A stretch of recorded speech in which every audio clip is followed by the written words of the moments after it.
कुछ बड़े अभिमानी लोग होते हैं, जिन्हें बोलो भूख लगी है कुछ खिला दो, नहीं नहीं भाग भाग।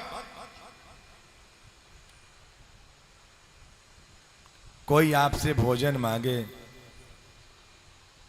उसे आप भोजन जरूर दें।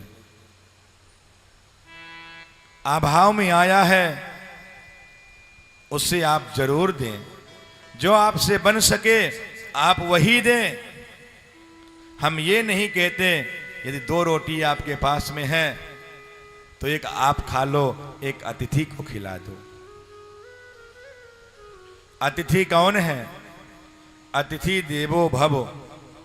जिसकी आने की कोई तिथि निश्चित ना हो, जाने की कोई तिथि निश्चित ना हो।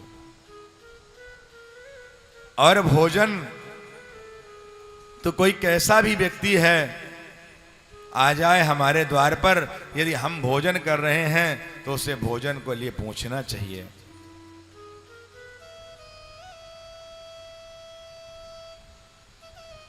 बिना भोजन कराए अतिथि को भोजन नहीं करना चाहिए। जो ऐसा करते हैं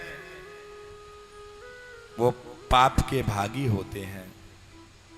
कि आपके यहां मेहमान आया है और वो भूखा बैठा है और आप भोजन जा करके एक एक करके चले आ रहे हैं। एक बार एक व्यक्ति के यहां मेहमान आया,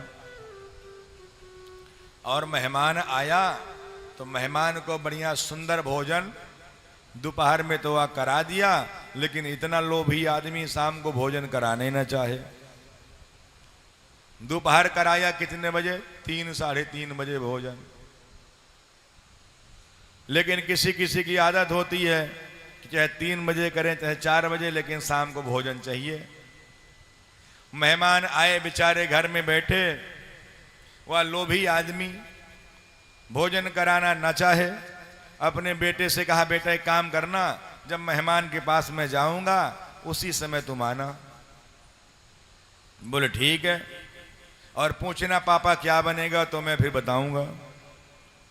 और लोभी आदमी मेहमान के पास जैसे गया, इतने में बेटा आया, पापा भोजन में शाम को ब्यारी में क्या बनना चाहिए? बाप ने कहा, है दिमाग खराब हो गई क्या?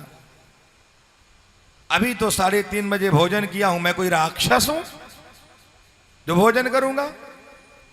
मेहमान ने सोचा, हे भगवान, ये राक्षस बता रहा है, मैं कोई राक्षस हूं जो भोजन करूंगा दिन भर भोजन? हमारी तो इच्छा नहीं है, लेकिन मेहमान से पूछ लो। मेहमान बोले, जो अपने आप कोई राक्षस बता रहा तो मैं तो और राक्षस बन जाऊंगा। तो मेहमान ने भी कहा, भैया अब तो इच्छा नहीं है, भोजन करें सो राक्षस। तो ऐसे भी व्यक्ति होते हैं कि जो भोजन कराने न चाहे। और भोजन कोई आपके यहां आए, बड़े भाव से उसको भोजन कराइए, बड़ी प्रसन्नता से भोजन कराइए। कहते हैं जहां पर अतिथि का सम्मान होता है, अतिथि सत्कार होता है, वहां पर भगवान स्वयं आ जाते हैं सेवा करने के लिए।